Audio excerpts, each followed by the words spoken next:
প্ৰকৃতিৰ তাচ্ছিল্য কবি শ্ৰী দীনবন্ধু শইকীয়া। হে জীৱশ্ৰেষ্ঠ জ্ঞানশ্ৰেষ্ঠ মানৱ, অহংকাৰত মতলীয়া হলা, প্ৰকৃতিৰ ধ্বংসযজ্ঞ হাঁহিমুখে কৰি তুমি অধপাতে গলা। প্ৰকৃতি জগতৰ জীৱবোৰক নিশেষ কৰোঁতে তুমি এবাৰো কুণ্ঠাবোধ নকৰিলা। ভগৱান আছে বুলি এবাৰ নাভাবিলা তুমি, কিয় বাৰু মইমত্ত হলা। প্ৰকৃতিৰ গৰাকীও যে একেজনাই, তাক নাভাবি দুৰ্বলীক কৰ অত্যাচাৰ। কুলতো নাভাবিবা তুমি, হে জীৱশ্ৰেষ্ঠ মানৱ, ভগৱানৰ নাই সুবিচাৰ। প্ৰকৃতিৰ পশুপক্ষী গছ লতিকাবোৰক সঘনাই কৰি আছে ধ্বংস।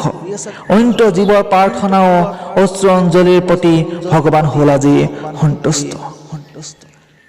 নিৰ্ভীক গৰ্ব অহংকাৰত মতলীয়া হৈ তুমি নিজক পাহৰি গলা। সৃষ্টিকৰ্তা ভগৱানক অতি তুচ্ছ জ্ঞান কৰি লেকাম হাতত তুলি ললা।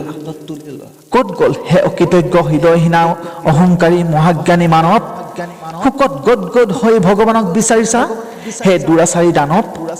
নিৰ্বোধ নিষ্পাপ পশু পক্ষী গছ লতিকাক ধ্বংস কৰোঁতে এবাৰ ভাবি নাছিলা, কিন্তু আজি নিয়তিয়ে কাঢ়ি লৈ যোৱা দৃশ্য দেখি চকুৰ পানীৰে বাট নেদেখা হলা।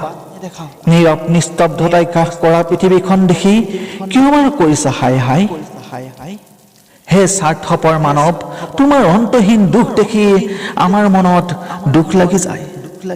হে মানৱ, নাভাবিবা তুমি আমিও নহয় অকলশৰীয়া, ভগৱান আমাৰো লগত আছে।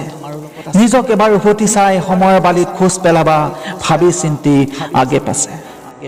জীৱহিংসা মহাপাপ, তাক সকলো ধৰ্মশাস্ত্ৰই সদায় সাক্ষী দি আছে। জানি বুজিও তুমি কিয় নকৰিলা কুকৰ্ম পৰিহাৰ, মৃত্যু যে কোচতে আছে।